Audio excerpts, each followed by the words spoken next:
जय श्री कृष्ण। आषाढ़ मास की योगिनी एकादशी। युधिष्ठिर ने पूछा, वासुदेव, आषाढ़ माह के कृष्ण पक्ष में जो एकादशी होती है उसका क्या नाम है? कृपा उसका वर्णन कीजिए। भगवान श्री कृष्ण बोले, नृपश्रेष्ठ, आषाढ़ के कृष्ण पक्ष की एकादशी का नाम योगिनी है। ये बड़े बड़े पातकों का नाश करने वाली है। संसार सागर में डूबे हुए प्राणियों के लिए ये सनातन नौका के समान है। तीनों लोकों में ये सारभूत व्रत है।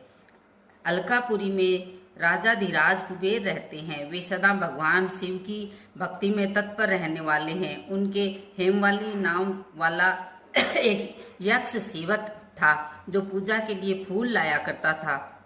हेमवाली की पत्नी बड़ी सुंदर थी। उसका नाम विशालाक्षी था। वह यक्ष काम पास में आबद्ध होकर सदा अपनी पत्नी में आसक्त रहता था। एक दिन की बात है, हेमवाली मानसरोवर से फूल लाकर अपने घर में ही ठहर गया और पत्नी के प्रेम का रसास्वादन करने लगा। अतः कुबेर के भवन में न जा सका। इधर कुबेर मंदिर में बैठकर शिव का पूजन कर रहे थे। उन्होंने दोपहर तक फूल आने की प्रतीक्षा की। जब पूजा का समय व्यतीत हो गया तो यक्षराज ने कुपित होकर सेवकों से पूछा, यक्षो, दुरात्मा हेमवाली क्यों नहीं आ रहा? इस बात का पता लगाओ। यक्षों ने कहा, राजन, वह तो पत्नी के कामनाओं में आसक्त हो अपनी इच्छा के अनुसार घर में ही रमण कर रहा है। उनकी बात सुनकर कुबेर क्रोध में भर गए और तुरंत ही हेमवाली को बुलाया। देर हुई जानकर हेमवाली के नेत्र भय से व्याकुल हो रहे थे। वह आकर कुबेर के सामने खड़ा हुआ। उसे देखकर कुबेर की आंखें क्रोध से लाल हो गई। वे बोले, ओ पापी, ओ दुष्ट, ओ दुराचारी, तूने भगवान की अवहेलना की है। अतः क्रोध से युक्त और अपनी उस प्रियतमा से युक्त होकर इस स्थान से भ्रष्ट होकर अनंतर चला जा। कुबेर का ऐसा कहने पर वह उस स्थान से नीचे गिर गया। उस समय उसके हृदय में महान दुख हो रहा था।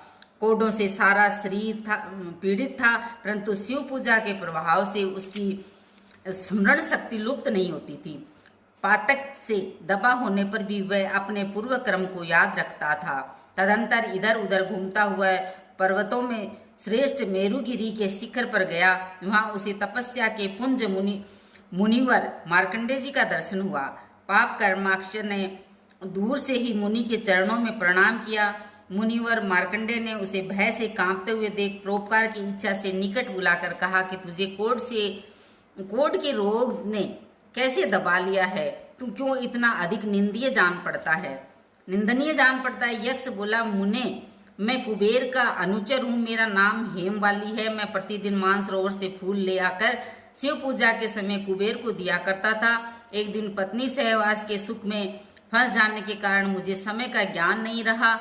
अतः राजाधिराज कुबेर ने कुपित होकर मुझे शाप दे दिया, जिससे मैं क्रोध से आक्रांत होकर अपनी प्रियतमा से बिछुड़ गया। मुनि श्रेष्ठ, इस समय किसी शुभ कर्म के प्रभाव से मैं आपके निकट आ पहुंचा हूँ। संतों का चित्त स्वभाव परोपकार में लगा रहता है। ये जानकर मुझ अपराधी को कर्तव्य का उपदेश दीजिए। मार्कंडे जी ने कहा कि तुमने यहाँ सच्ची बात कही है, असत्य भाषण नहीं किया है, इसलिए मैं तुम्हें कल्याणप्रद व्रत का उपदेश करता हूँ। तुम आषाढ़ के कृष्ण पक्ष में योगिनी एकादशी का व्रत करो। इस व्रत के पुण्य से तुम्हारी कोढ़ निश्चय दूर हो जाएगी। भगवान श्री कृष्ण कहते हैं, ऋषि के ये वचन सुनकर हेमवाली दंड की भांति मुनि के चरणों में पड़ गया। मुनि ने उसे उठाया। इससे उसको बड़ा हर्ष हुआ।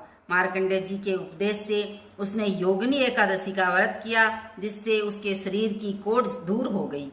मुनि के कथनानुसार उस उत्तम व्रत का अनुष्ठान करने पर वह पूर्ण सुखी हो गया।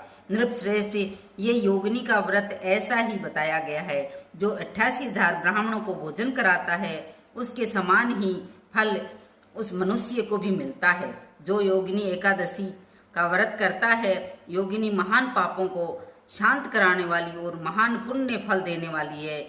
इसके पढ़ने और सुनने से मनुष्य सब पापों से मुक्त हो जाता है।